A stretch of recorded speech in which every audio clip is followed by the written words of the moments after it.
I'll work in it. Yeah, cool. Yeah, Do some educational stuff. So I do like 20 takes. I made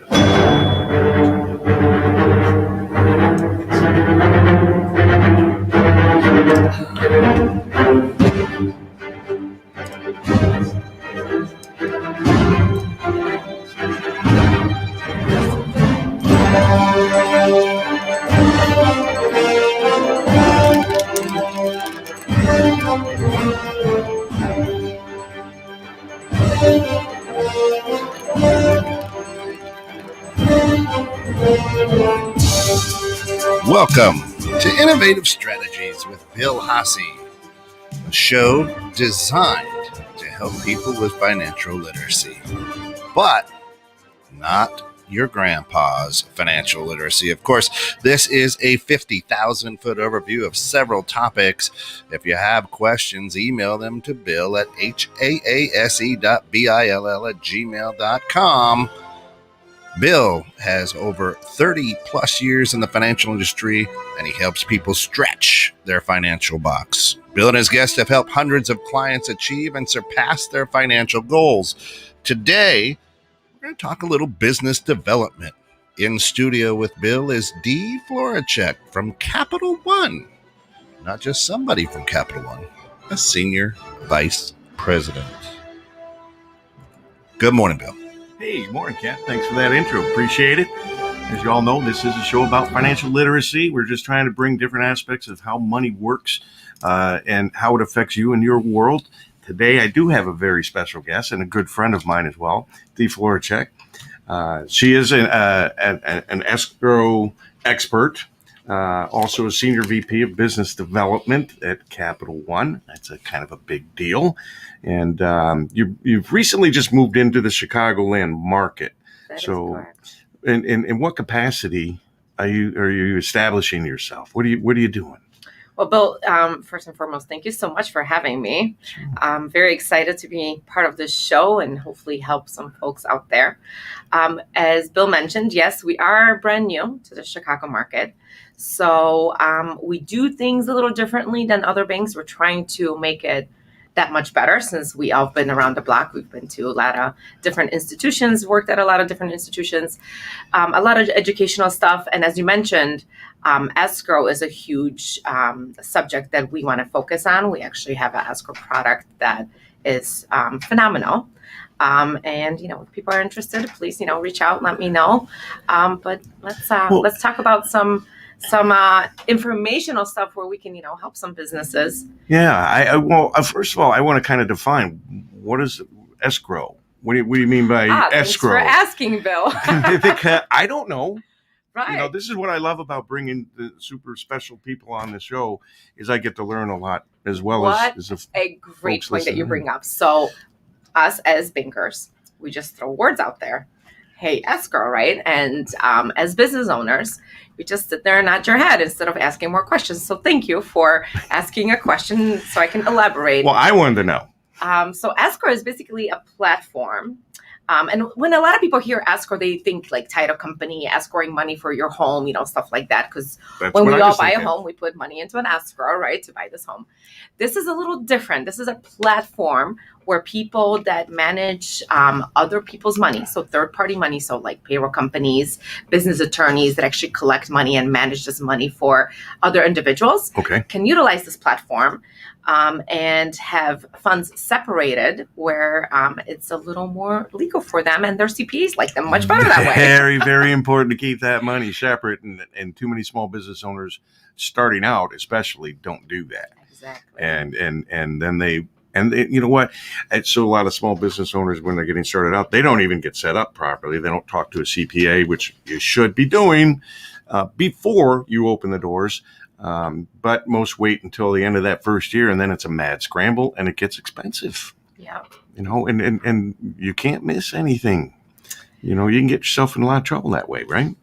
Absolutely. So not only a CPA, But please make sure that when you go out there and look at your banking relationships, and I know when you're starting a business, all you want is a simple account, which is fine. That's great. Right. But when you're starting a business, you also want to be able to collect money to have your products or whatever you're selling, your services paid for.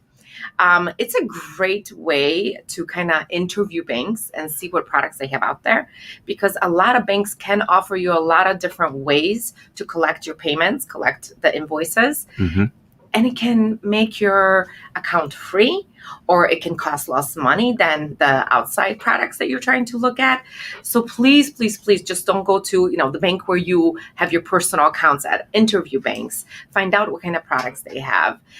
Please make sure that you ask to talk to a business banker, because usually when you walk into these branches, you will get just a regular banker, which they're great. Don't get me wrong. They're fantastic. Right. But their specialty is pretty much everything, right? Anything personal, CDs, savings, a little bit of business. So they can't really ask the right questions. And it's so important to have those questions asked in the beginning, so that way you as a business owner can start thinking about certain things. So go to these banks, interview these business bankers, see which one you jive with the best, see which one you have a best feeling with, and someone that you can move forward with and build a future with. That's important, very important. I try to drive that home on most of my shows and saying, you don't just go to one advisor. Don't just, check out a couple of different folks, and loan, you're going to go get your home loan, check out Kent. But if you always want to try different places and different people, because it's who are you going to relate to, who are you going to feel comfortable with. Absolutely. Someone like you, more specialized, and yes, so it's more important than to just walk into a branch. But you do so much more than just that. Well, Absolutely. hold on just a second. Yes, sir. Big banks only want big businesses. So there's a lot of in small towns, right? I mean, that's the myth out there, right? Is, hey, you're Capital One. You guys aren't going to touch my little cleaning company with 4 employees. You don't want to do business with us. And that is so not true. What a big myth. Thank you so much for saying that. That is absolutely correct. And that's the key to also speaking to a lot of business bankers, because it's not really the bank, it's the individual that decides what kind of business they want to drive, because they have revenue to hit, right? They have goals to hit. So, Right. And that's where I actually love working with my network, within my network. So let's just say, my banking services are a little too expensive because you don't keep certain balances. I can always refer you over to a bank where you can start off with, and then we can migrate, back into a bigger bank. However, the myth behind, the bigger banks don't have those accounts for smaller businesses is so untrue, because we do. We have accounts that, if you keep 2,000, 5,000, we can still make that happen at a big bank, especially with extra services. Like if you need any type of credit card processing, you do want to go to a bigger bank. You're going to get better pricing. That's the thing. Yes, that is. It's a myth, somewhat well earned by big businesses and big banks, and because I'm familiar with many of them, dealt with many of them over my 30 plus years, but the other side of that coin is you also have more services. You have more opportunity, more options for a business owner, as much as individuals. But today we're talking about business owners, and so a big bank can actually be an advantage. Definitely, especially in the pricing, right? So if you're looking to collect ACH payments, collect wires, send out wires, definitely look at those big banks, because even that 1 or 2 wires that you're sending a month could cost you so much less with a bigger bank than a smaller one. Right. And that is an added expense that you have to take into account, because there might be other services because then you might be wiring money out because you're wiring it into a fund for payroll. So, if you can find a different way to do that service and do that payroll without having to wire money, okay, maybe you save $25 a month. But, you're a small business owner, saving $25 here and there and everywhere adds up quite a bit. Microphone on. So Hey, we have Ted Legal. Ted Legal wants to know, what is the minimum to put into a business escrow account? So there is no minimum for a business escrow account, actually. So as long as you're managing money for a third party, there's no minimum. And these escrow accounts actually issue 1099s as well. So if you need Okay. to issue a 1099 to the specific business, you can do that.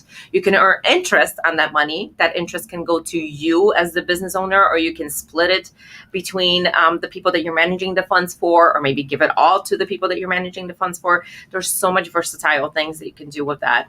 The specification is it has to be third-party funds. So it has to be funds that you're managing for somebody else, and there's no minimum or maximum.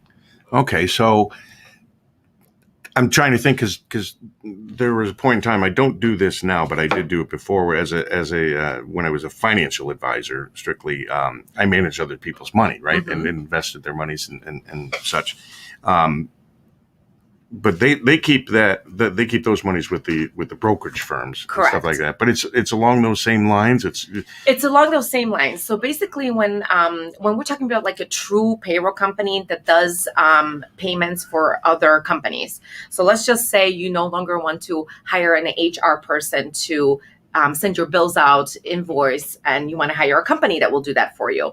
Some companies actually will move those funds over to that payroll company. So now this payroll company has somebody else's money. right. So what do they do with it? They have to have a separate account for it. So this escrow platform allows for that. They create a separate account for that particular company. They keep that money in that account for them. And as that company sends them invoices, say, pay this invoice for this person for me, pay this invoice for that person for me, the payroll company takes the money out of the sub account, pays the invoices, sends information to the client. They can actually do a whole bank statement as well. Can you do this all online? Can I share something? Oh, please. Hey, just the. We should turn that on. Yeah, we should turn that on. Just the monkey in the crowd here over. But please listen to her. She said something very important. If your HR people are doing anything with regard to payroll, you're doing HR wrong. And I say this as a person who did HR for over 30 years. HR people should never, ever, ever touch payroll. So listen to her. She knows what she's talking about. That's all I want to say. Why are you looking at me and pointing at her? I don't have an HR. Of course. I appreciate it. That's a very good I don't have point. an HR because that would just get me in trouble. Yeah, that's right. Of course, you're tuned in at 21.6 The Net. This is Innovative Strategies with Bill Hasse. And today we're talking about business development. He's got D. Florczyk here, Senior Vice President of Business Banking for Capital One Bank.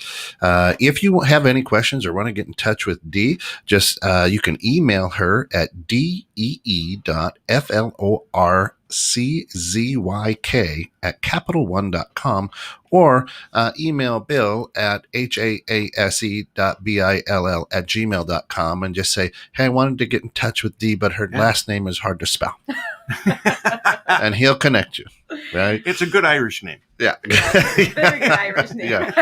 And of course, I like what little people don't know, all the listeners out there, is Dee will answer your question. Yes, she's kind of based here in the Midwest, but you've got listeners all across America. Please feel free to contact her, and she can put you either take care of you or put you in contact with the right person in your area.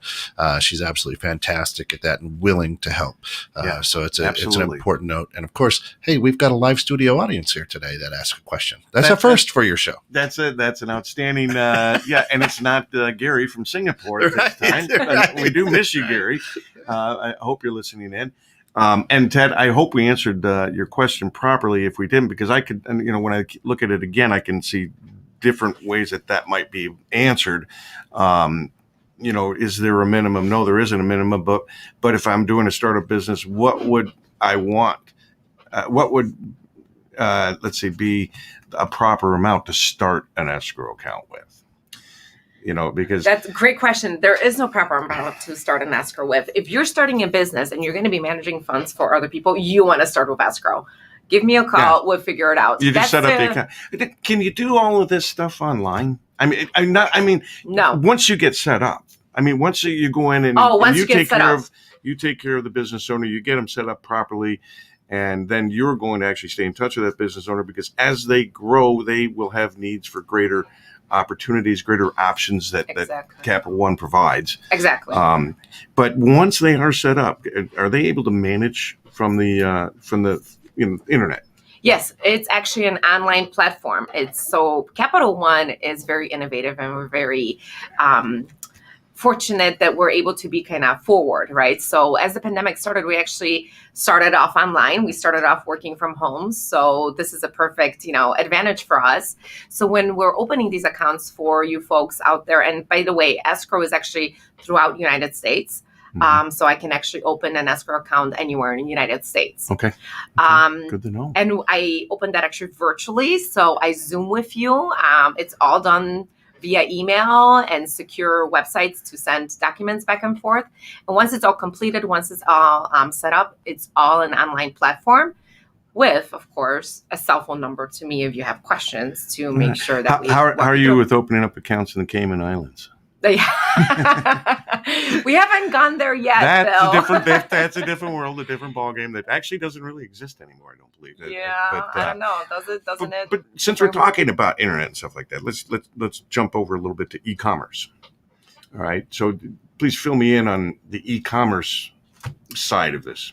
So e-commerce is very popular nowadays, right? A lot of people are opening their businesses as e-commerce businesses. Well, guess what? Banks don't really understand or really like e-commerce out there, right? Although you have all these platforms, that absolutely love it, right? They can set you up with any invoicing or any type of sales, online.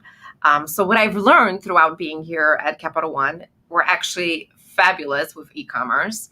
I've been able to get lines of credit for e-commerce businesses, which is very rare out there because, as we know, e-commerce. It's got to grow. It's got to be coming that way, and that's awesome that you and Capital One are it sounds like leading kind of in that area, because here's the thing, there's a lot of conversation going on right now about why aren't people coming back to work?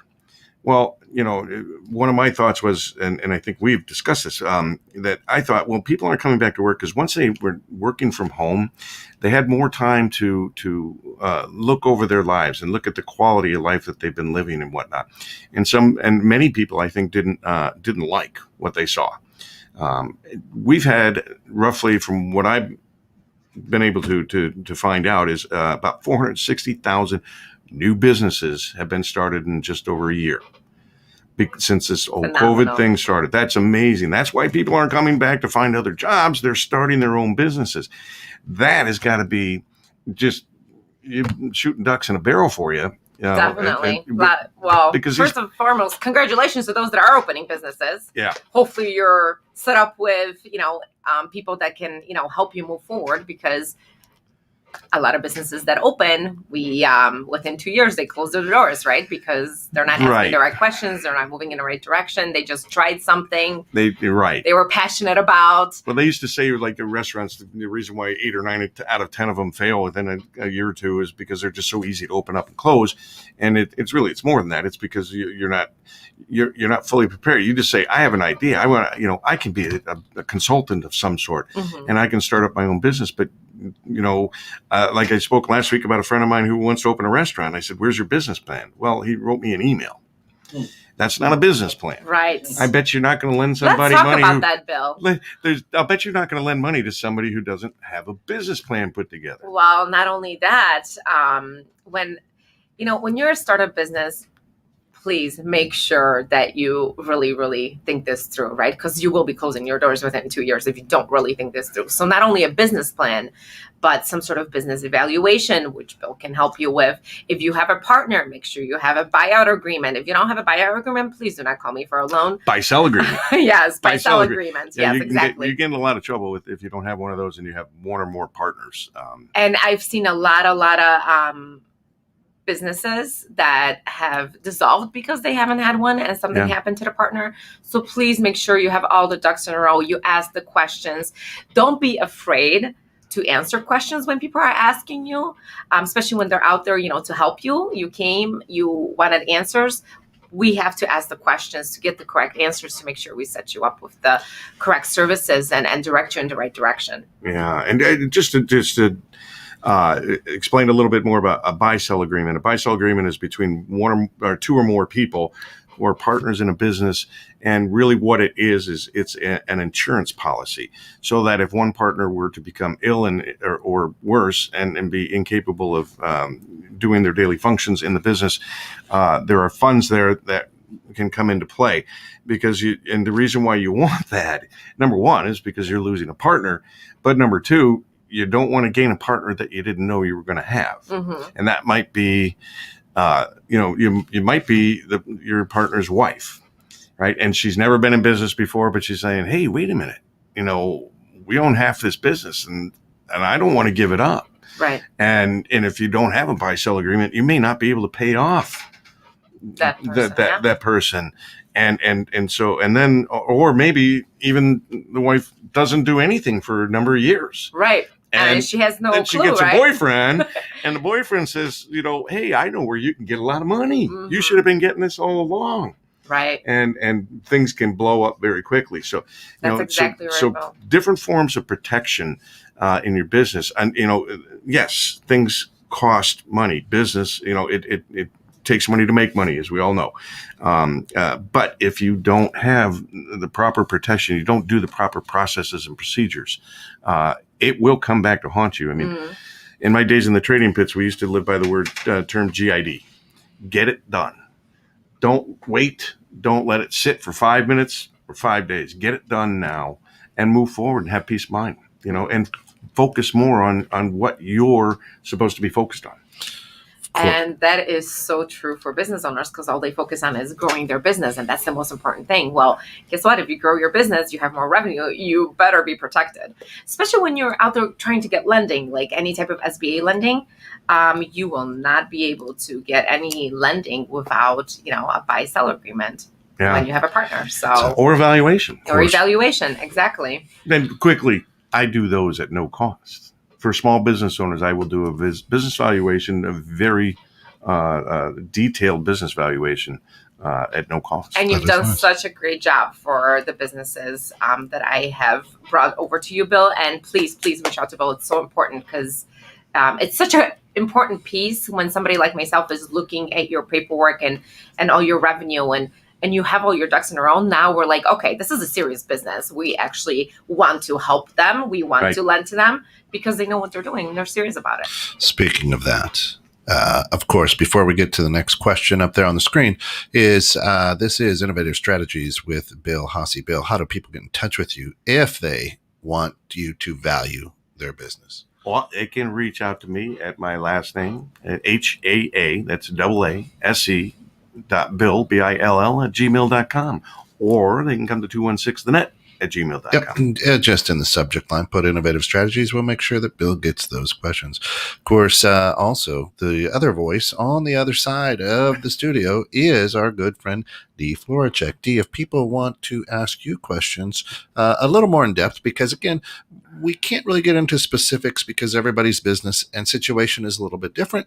So we're giving you a 50,000-foot overview. If you want to get into the weeds, how do they get in touch with you, Dee? They can email me at DEE.FLORCZYK@capitalone.com. Fantastic. Now, our good friends over at Legal Legacy Home and Business Services. Hey, great show, great answers. As a small business, what would be the best type of account to open for growing business finances for the company? I'm assuming you're talking about extra money that you want to put aside. So I would advise to definitely look at some savings accounts. We actually are paying a little interest on savings accounts. Not a lot during COVID. Unfortunately, it has dropped. Well, rates are, yeah, they are where they are. However, we are still paying. So it's phenomenal to always earn a little interest on your extra money. However, there's a little caveat to that. So depending on exactly how you run your business and how many transactions you do, for instance, let's just say you have a huge treasury management suite, you do a lot of wires, you do a lot of ACHs. Sometimes it's best to keep that in a checking account because it can offset a lot of your fees. So you can earn interest with that money to offset your fees. Well, and I would also, I would suggest that you discuss it with the CPA as well, because of the tax consequences. Exactly. Whenever you're playing with money, there's always going to be some form of tax consequence. Right. And your CPA is best to advise you on that. I'm just here to offer different products and discuss how you actually want to move that money, how it's going to be working for you. So that's what we can discuss. Yeah. But yes, CPA is best too. Because you have a team. And you should, as a small business owner, you really need to develop a team. Definitely. And that team has to include a banker. It has to include an advisor. It has to include a lawyer and a CPA person. Definitely. So important. And that's just the beginning. There's actually more people that should be on that team. And I'm going to have a guest on here. Well, actually, if you all remember, Francesca was on here. Mm-hmm. And she is the one who helps people learn how to buy and sell businesses and then make them grow, and already know when they're going to sell them and how to put it together. And phenomenal person to know and be in touch with. Yeah, she's fantastic. And she talks about the team and how many people you need on your team and stuff. And don't be scared. Like if you're, a startup business, there's no reason why you can't have a team. These people come. It doesn't have to be a team of people that you have to pay. Right, exactly. It could be networking groups and people, exactly. by knowing Dee and or knowing myself or knowing Kent or knowing a CPA. You'll find that so many of us professionals are willing to help you out and help get you going and do good things for you and not charge you anything for Exactly. I just love seeing businesses grow, and whether you choose to bank with me or somebody that I know, because I will refer you over if what I offer is not something that you're looking for, or I don't feel it's a great fit for you, because I do that as well. I will evaluate your banking as well for free if you would like to just take a look at side by side what your bank is already doing for you and what another bank can do for you. That's something that you guys should do annually, at least for your businesses. So important to just take a look at all those fees. And when somebody calls you about credit card processing, don't be afraid to talk to them. Credit card processors change their pricing and everything that goes on in that world all like every 3 months. It's unbelievable. It's so and new businesses come out and they're all out there trying to sell here. Use there's my so machine. many great products out there, and you don't even know all the hidden fees that many of these services are putting in there. So I don't know about you guys, but like when I go to a business and I can't use my phone or something electronic to pay with, I'm like, oh my gosh, what is this, 1970? Can we get back to 2020? So if you're a business that doesn't have all of these features, there is a coin shortage. Exactly. I use my watch. Yes, I use my watch. Exactly. But it's unbelievable how many times that doesn't work. Doesn't work at Walmart. See, but how could they? I mean, because mine's an Android watch, and if you have the Apple Watch, that works everywhere. Actually, the Apple one does not work for me at Walmart either. No, doesn't it? Okay. Yeah, they don't have the tapper. You always got to use your card at Walmart. You got to use your card. Yeah. They don't have the tapper. That's why I go other places where I can just go. See, so you go other places, so you can go exactly. So, Dee, I've got a question for you. What got you into? I mean, what's your scoop? What's your story? What's your 411? Why business banking? Why do what you do? So I come from an immigrant family, as a lot of us do, right? My family always has been in businesses.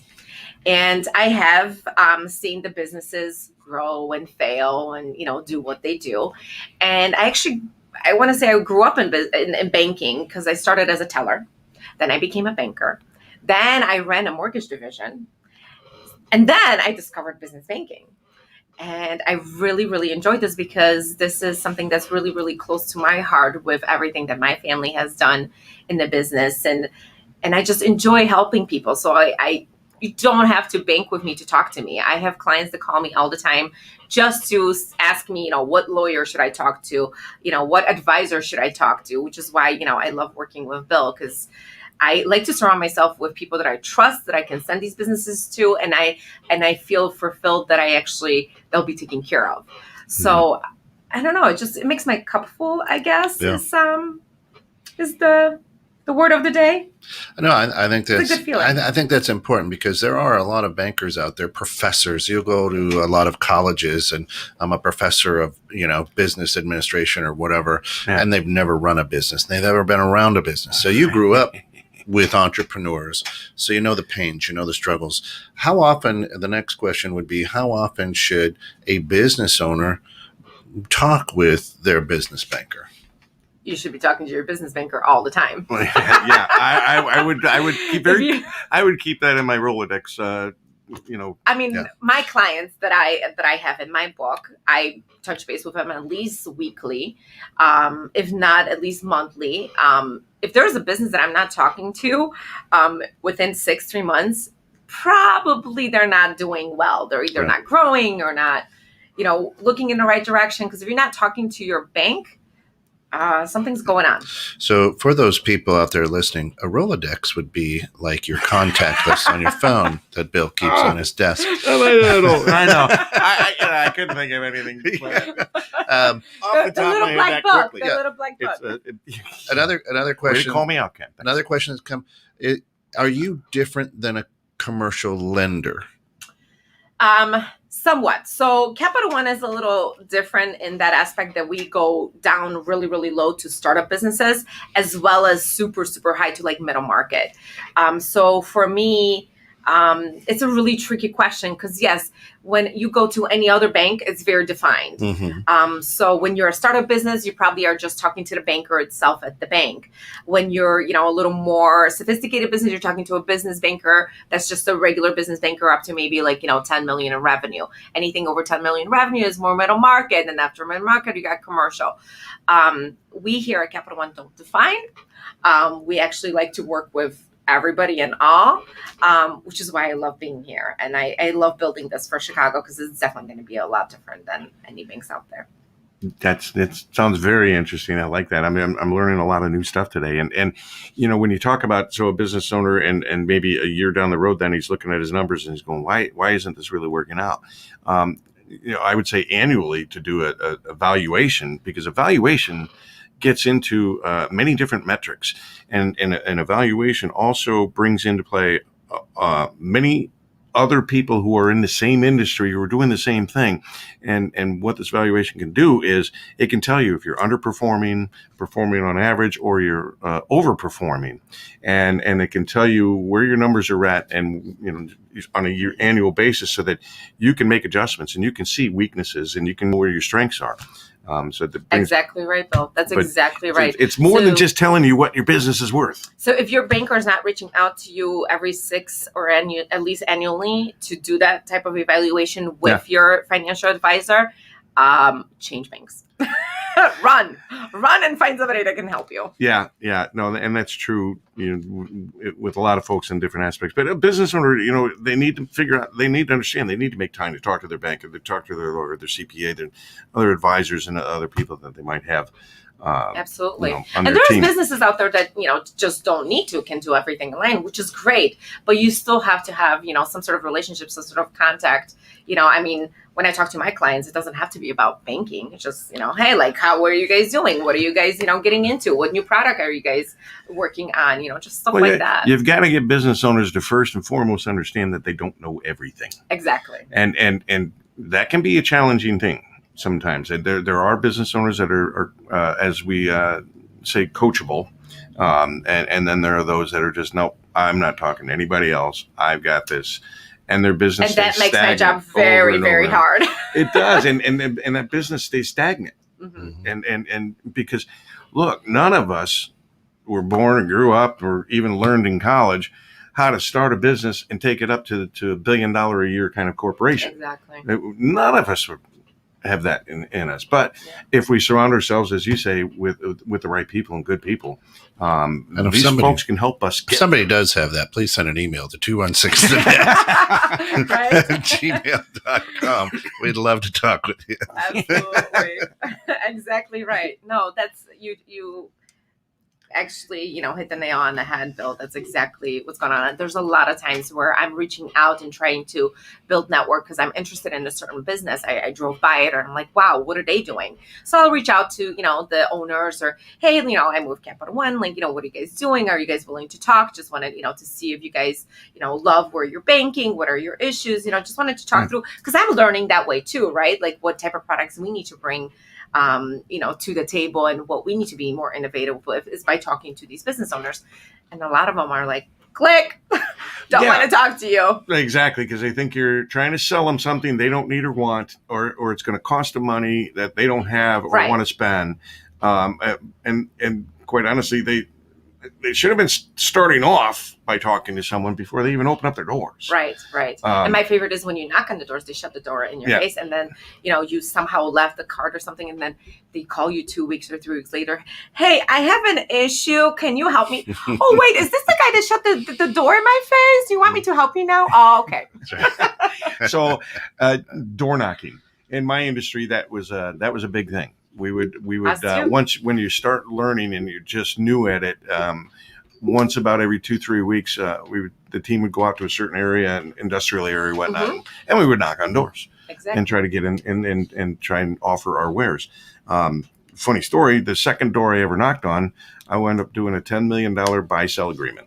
There you go. I go back to the office feeling like a king, and then a year later they canceled it. But now But you helped them out. But I you helped. know? I helped them And you out. probably educated them in something And that I've they done had no clue about. more things with them. And actually, we're about to do the valuation. It's at the end of September is when it's due.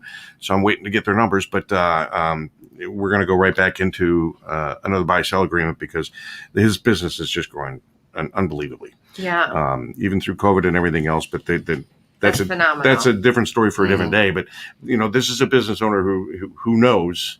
And I consider these two guys brilliant people. Both of them are brilliant. And they have taken a business, I would say within 4 years, I think it's been, from startup to multi-million dollar business. So it can be done. But again, you need to surround yourself with the right folks and the right people, good people. Right. And you need to find out who they are. So you need to interview. Exactly. So sometimes it takes, hey, yeah, come on in. Let's talk for 5 minutes. I have like 10, and most of the time those people will be respectful and, be like, okay, great. You're going to give me 10 minutes. Fantastic. Let's just get to know each other and see if and you we know like what? each other. Right. And it's not about, I'm not coming in to tell you what I do and what I can do for you and how you need what I have. Right. I mean, I think what I've learned is by going in and saying, hey, tell me about your business. Right. Tell me what your business is all about, what you're doing, what you're focusing on. What do you want to do, right? Right. What's the future like? Show me your passion. And then usually within that conversation, you'll hear tweaks and things about, well, this might be a concern or this might be an issue. Right. And then you can step in and say, well, I might have a solution for that or something for you at least to consider. Exactly. And it's not a hard sell, and it's a wise move for a business owner to listen to that. Listen to what your opportunities are, because I guarantee you don't know what they all are. Exactly. Especially nowadays, because there's new ones coming out every day. I mean, I'm learning as I talk to my competition, right? What's out there. Look at what happened to Australia and France. Exactly. 5 years ago, Australia wanted to buy submarines from France, and they canceled the order 5 years later because the technology that was being used is already outdated. Yeah. That's how fast our society and our world is moving now. Yeah. And nothing against Australia or France. Love y'all. But it's just indicative of how hard it is to keep up. Which actually, that's very good that you mentioned that, because I also wanted to mention, if you're still writing checks, please don't. Well, yeah. Right? Because that innovation is so outdated. Did you know that all of Europe, the way they do business is pretty much through Venmo and ACH and wires? They don't write checks. They don't even know I what write a check 2 and is. 6, then I have a check every month. Yeah. But It doesn't bounce. Stop doing it. Do not write checks. I don't want to see anybody writing checks. If you're writing checks, call me. There's other solutions. We'll talk. Because I also want you to introduce me to Jennifer Garner. But anyway. Oh, That's right. yeah. What's in your wallet? That's right. But yeah, talk about exactly a business that was started off 10 years ago runs their books completely different than a business that started today or Absolutely. yesterday. So Innovative Strategies is what you're tied into right now with Bill Haase, talking about business development, all sides of business, with a senior vice president, business banking over at Capital One, D. Florczyk. And Bill, people have questions, they just email you at haase.bill@gmail.com. And you can get a hold of D at D ee.florczyk.com. And if you don't know how I spelled that, then rewind, listen, and we'll get it. Listen to the show again. Listen again. Now, a question I have for you, Dee, is with all the years experience you have, entrepreneurs have huge egos. And so many entrepreneurs fail because, and Bill, go ahead, feel free to chime in on this as well, fail because they think they know it all. They think they have it all, right? Mm-hmm. How do you help tame that a little bit to help these entrepreneurs understand that they don't know what they don't know, and they're probably not good at what you are good at? They're not coachable. Yeah. There's no such thing as not coachable. Do you guys not know? Oh, how I women agree work? with you. It's a level of willingness, but see, I think it's easy for Dee because you're You have to you're be brilliant. I don't know You're about experienced. You're knowledgeable. Mhm. You're easy to talk to. You aren't talking over somebody's head. Well, You I know? like to first of all acknowledge their strengths, right? First and foremost, because obviously they are brilliant. They opened a business, which is something that, like, to me, I mean, I bow down to. For somebody that opens a business, has a strategy and knows what they're doing, great. What can I do to help? Can I fill in? Can I learn from you? What can you teach me? Because I'm interviewing you as well. I mean, how do I even know that I want to bank you? Just because, you want to come bank here doesn't mean that it's a good fit. Let's interview each other. Let's make sure that it's a good fit. Let's make sure that we can learn from each other is the key. Because it's something we I'm talk a learning lot too. about here. This comes up on every show. And but to give you an idea how wonderful and easy it is to sit down with Dee, the first time we met in person, we were to do a 1 hour one-on-one kind of a thing through a networking group and everything. And typically they last about an hour, and we don't want to hurt or waste anybody's time. We sat down for 2.5 hours. Yeah, because it was just so great talking and learning. We're doing business together, and now you're doing all my personal stuff and stuff that I didn't think about, even though I'm a banker. So thank you, Bill, for opening my eyes up. With all my 401ks, I had such a mess, you guys, even though, I'm in banking and I take care of everybody else's mess. That's pretty common, isn't it? Yes, very. So don't be afraid. Business owners fall into that trap. Financial advisors fall into that trap. You take care of everybody else's stuff. Yes. And your own house and is, you introduced and me your own to house a lawyer. is messy. Oh, very messy. So I moved recently. You introduced me to a lawyer to make sure that I take care of my legal stuff, because my whole title thing was messed up. Even though I was in mortgages, I should have known better, but I wanted to get through that closing very quickly. So, just because we are experts at certain levels doesn't mean that there isn't more things to learn, right? And we don't look at know our own everything. personal stuff. We don't know everything, and that's why it's so important to engage folks and have the conversations. I always talk about having conversations because I think that's the most important thing. You learn so much from having conversations, and you learn more from listening, right? than trying to talk over somebody, especially if you're trying to help a business owner. Listen to what they have to say. Listen to what they have going on. Exactly. But think about that, Bill. So I probably know like 1 million people in the industry that do exactly what you do. Mm-hmm. Well, guess what? Nobody talked to me the way you talk to me to make me open my own eyes up to my own mess. And this is why I'm going to be working with you and not anybody else, because you actually made me realize, and that's what's important. That's what I try to talk to businesses about and make them realize and leave them with like that question in their head. And then they end up calling you, 2 weeks later. Hey, like, Dee, like you said something, when we sat down and we talked. I'm like, yeah, I did. So, and then it makes you start thinking, right? And I'm like, oh my gosh, Bill, I really need help. Yeah, well, I used all my scare tactics on you this time. Yeah, right. Bill is so easy to talk to, you guys. I highly, highly, highly recommend. He's going to be the only advisor in my network from this You point can make on. me blush. And, that's not a requirement to come on a show. to say such nice things, but I appreciate that. Yeah, it's truly But from my heart. But this is it. This is part of what I'm trying to bring about and trying to help folks understand and learn is developing relationships and developing the relationships with the right person at the right time, right people, and having this rapport Right. that we can share business and that we can do things together and we don't charge anything for that kind of stuff, right? And when you click, because the first time we met actually was on Zoom. Yes. And when I first met you on Zoom and I heard you talking, I was like, oh my gosh, I have to do one-on-one with this guy. Like I really enjoyed the genuine education that you were trying to do to this, huge group. And just the way, I don't know, something just clicked, just the way you were saying. I'm like, oh, okay, he's like right where I'm at. This is like what I do.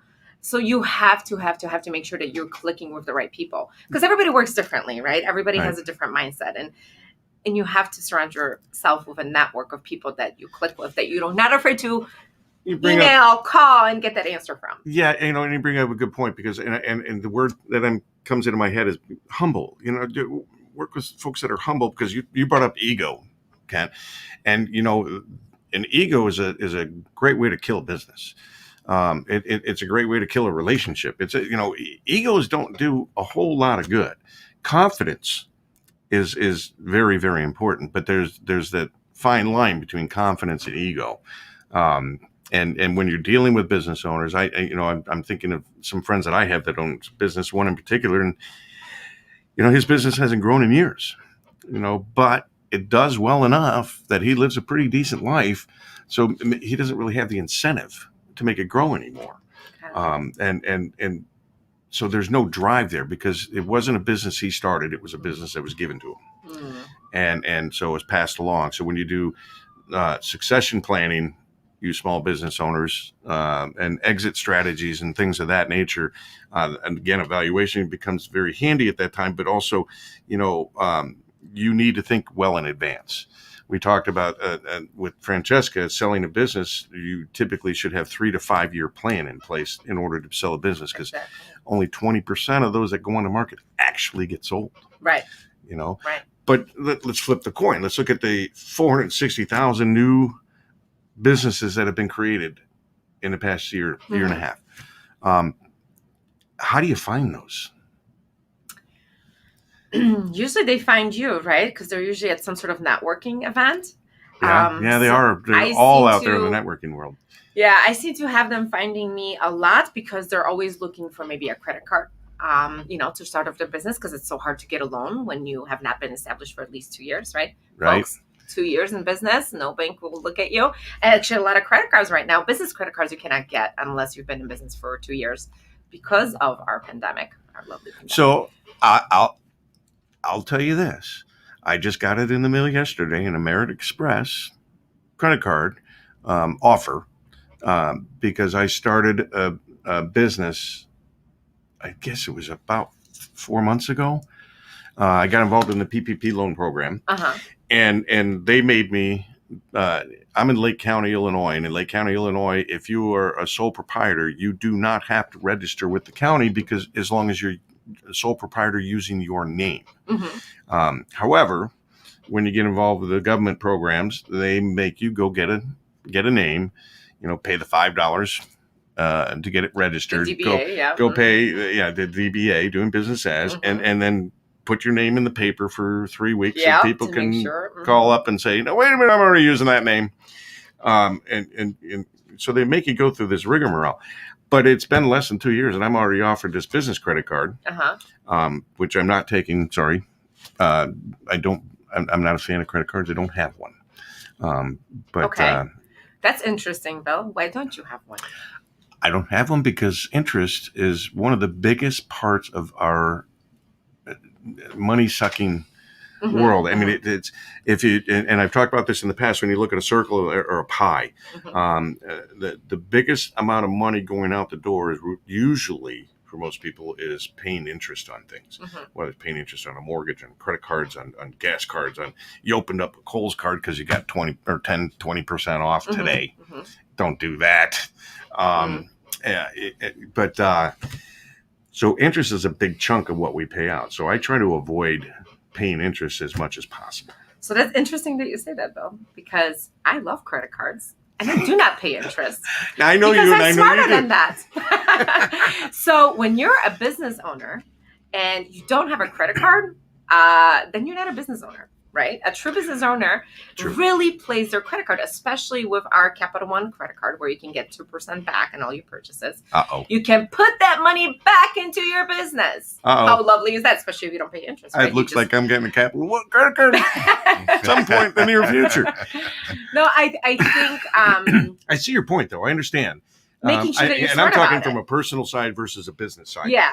Most people, when they think about credit card, that's exactly what they think about, is a line of credit, and now I can just pay it off later.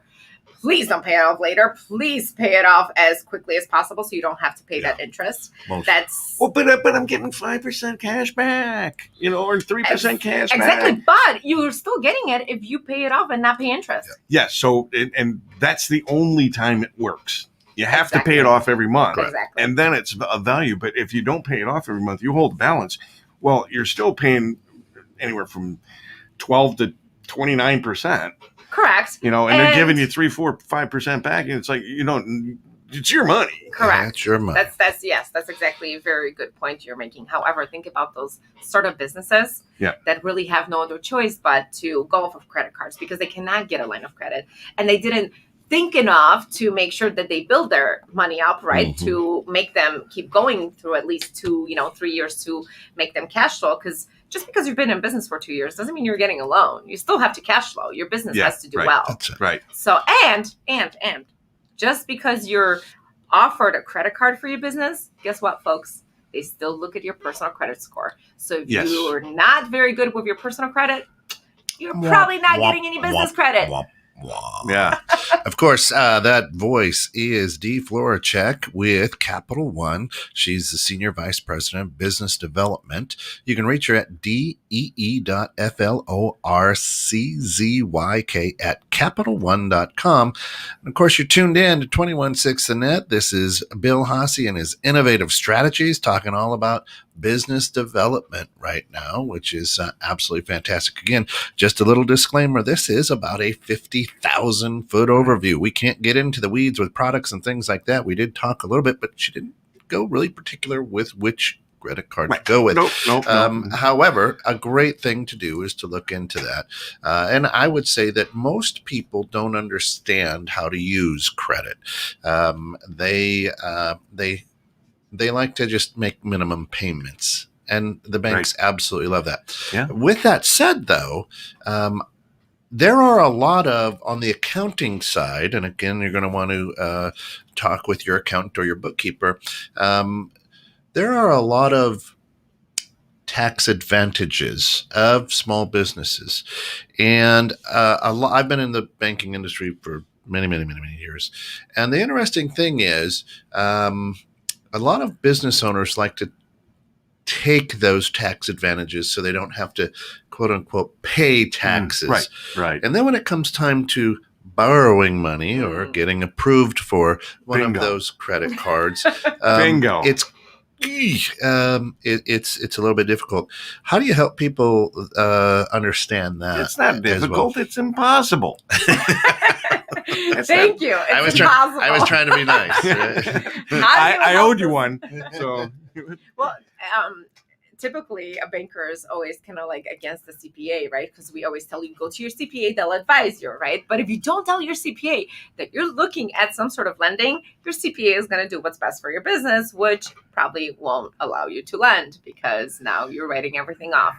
So having a good banker that can educate you on that, kind of like what a bank is looking at, what we want, the financials to look like, probably a good idea if you're in the market to maybe buying a big building in the future. Please make sure you surround yourself again with great people that can great people. help you. So when you are talking to your accountant and you're interviewing an accountant or whatnot, and the accountant isn't interested in what you do and why you're doing it and everything, and they're just interested in like, okay, give me your paperwork, and I'll just run this through the mill and computer will spit it out and here's what you do. Mm-hmm. And you don't want to pay taxes? Oh, okay. Well, then let's just change a couple of numbers here and we'll just shift some monies around. And then, you as a business owner, you decide you want to go buy a house, buy a car, Mm-hmm. you can't do it. You know, you You want to just put wrote your everything want to off. put your kids in, you know, but and that's so a lot of business owners in that respect are cash heavy Mm-hmm. because they like to take cash and not pay taxes on it. Right. And again, the problem with having cash on hand is you like to spend it. Mm. You know, it's like you want to move it. You know, I mean, we don't stuff cash in our My favorite mattresses anymore. And I know I'm dating myself again there, Ken. Right. But there are folks that still do that. You know what's my favorite is? Oh, I put it all back in a business. Yeah. Right. Hey. And a lot of them do. Another big problem of small business owners is how do I get money out for me? Mm-hmm. And Make sure you pay yourself, right? Make sure you pay yourself. And Pay do it first. yourself. Pay yourself first. First. Yes. Most people don't understand that. What do you mean first? Oh, I got to pay all these bills and all these. No. Pay yourself first. Yourself. Yes. All right. So important. Yep. Yeah. And there's Because if you're not taking care of your personal stuff isn't looking well. You're not paying yourself, and then you're not paying your own bills. Yeah. Right. Guess what? It's not going to help that you have a great business because now your personal credit is shot, and we take both into consideration. Yeah. No, you can pay yourself and then put it back into the business, but always pay yourself. Absolutely. Right? Yeah. exactly, because you do need those monies and whatnot. And again, when you're trying to go out, you're getting your exit strategy, and let's say that you're going to sell your business, and you think that's your retirement plan. That's your whole retirement plan. Yeah. Again, only 20% of businesses actually sell that go on the market. So you better be very careful about making that 100% of your retirement plan. Right. Because it's if you make widgets and Walmart widgets opens up across the street the year you're trying to sell your business, yeah, you're done. Right. Especially when like you're saying, Bill, like those people are looking at purchasing your business and they're looking at your business. They're like, wow, this business owner makes like no money. Why would I want that business? I'm not going to make any money. Forget it. I'm not buying that business. Right, and they look at that valuation report and it says underperforming, and because there's I look at like 30 different metrics, and so there's generally areas where you're underperforming and other areas that you're overperforming. But why is a person buying the business, and why is a person selling the business? Who are they selling it to? Things of that nature. But the evaluation is such a key, Bill. But there's so much. There's money needed, especially if you're selling to a family member. How are they going to buy it? Right. They need to have that good banking relationship, maybe to help them out.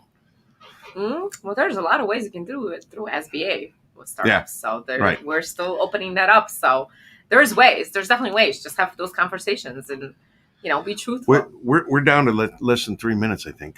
So is there any particular thing you wanted to get off of your mind that you were thinking? Just please interview your banker. That's the only best advice I can give anybody. Interview your bankers. Interview your banks. Know what's out there. Educate yourself. Right. I think that's true with any aspect of a team that you should be putting together. And generally, the small business owners are in these networking groups and stuff, and they get a feel for whom they would be comfortable in working with, because we all know in the networking world that you do business with the people you know, like, and trust. And it's really what it comes down to. But you have to get out there. And you have to be able to meet people. And if you just inherited the business, interview your banker. Because that banker had a relationship with your parents or your grandparents, whoever you inherited the business from. You're not them. It may not be the same. Talk to your CPA. Yeah. Learn how to read management sheets, finance sheets, spreadsheets. Learn P&Ls. how to do those things. You need to know where the money is and how it's being used, because that's the silent killer. Know your numbers. Know your numbers. I guarantee you, the majority of small business owners only know one financial sheet, and that's one that says, here's what I started with, here's what I spent, here's what I brought in, and here's what I got left over. And they judge their whole business on that. And that can be very misleading. Right. Very. Yeah, we call those balance sheets. Yeah. They don't tell the story. They do not tell any stories. Yes, definitely. But I really want to thank you for coming on, and you. you're everything I knew you would be, and so knowledgeable and helpful, and bringing up a number of subjects. We got 460,000 people starting businesses. They need to know this. They need to hear these things. Definitely. So, I agree 100%. Thank you so much for having me. I appreciate it. Good luck to everybody out there starting their own businesses. Yeah. Of course, this has been Innovative Strategies with Bill Haase. Come back at 12 for Mike and Fran Unrehearsed, followed at 12:30 by questions you never thought you could ask in church. Thanks for tuning in, folks. Have a wonderful day. Thanks so much.